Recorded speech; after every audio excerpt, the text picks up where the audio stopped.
Hi guys, and welcome back to my YouTube channel. Today's tutorial is on how to tie these three simple head wraps you are seeing on your screen right now. If this looks like what you are interested in, please give this video a thumbs up, click on the subscribe button to be a part of the family, comment and share with your friends and loved ones so that more people that need this video can get to see it. So without further ado, let's get right into the main tutorial.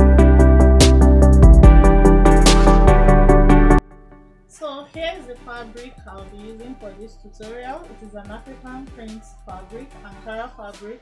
It is 2 yards. So what we are going to do now is to fold the serge edge, that is this part that they usually write in.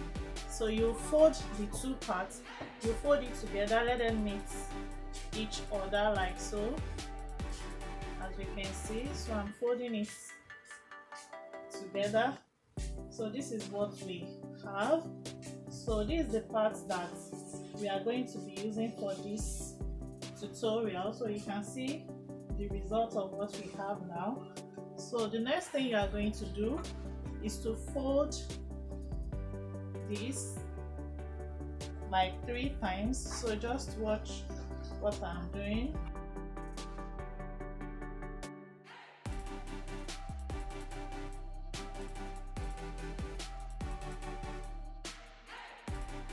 So this is what I have.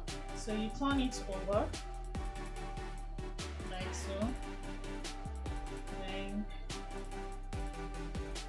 you put it over your hair